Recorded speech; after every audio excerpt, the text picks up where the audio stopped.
When my flight attendant tried to kill me on a red-eye, part 1/2. I'll never forget the night I was on that doomed flight. I boarded with high hopes, eager for a quick getaway from LA. Little did I know, the universe had other plans. The flight attendant seemed friendly enough at first, but as we hit turbulence, things took a dark turn. Our flight attendant, Karen, started getting aggressive. She'd slap me whenever I asked for water, tell me to stop recording her, and even threw a drink in my face after I politely declined one of her offers. But that wasn't the most infuriating part. It was when she told us we were going to make an unscheduled detour over the ocean because the plane needed some extra fuel. Now I'm thinking maybe we just got lost or something, but then we started hitting some seriously intense storm weather. The screams of my fellow passengers and the crashing of the plane had me on edge.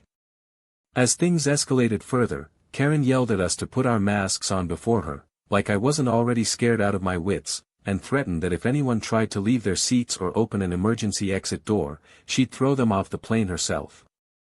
The thing is, I was a pretty seasoned traveler by this point. I had flown all over the world.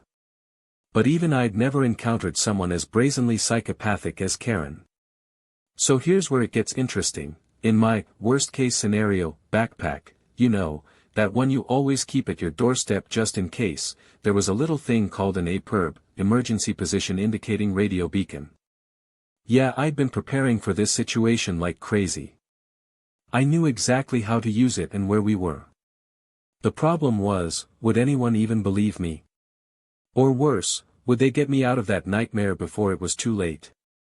Part 2, fast forward a few days and I'm finally receiving messages from loved ones asking about my whereabouts. I told them everything, the whole thing with Karen, the storm, and my secret plan. And here's where karma comes in. The airline gets hit with an investigation over their crew's behavior. My story goes viral on social media, and we all know how that ends.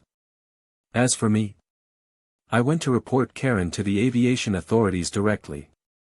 A few hours later, a team of investigators showed up at my doorstep. But that's not even the best part. The APIRB sent out an SOS signal which was picked up by a nearby ship, and they just happened to be sailing the same route as our doomed flight. I was found safe and sound on the ship 5 days after the incident.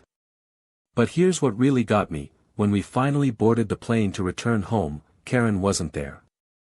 The airline claimed she'd been fired immediately after the investigation turned up. Guess you could say she won't be serving drinks anytime soon.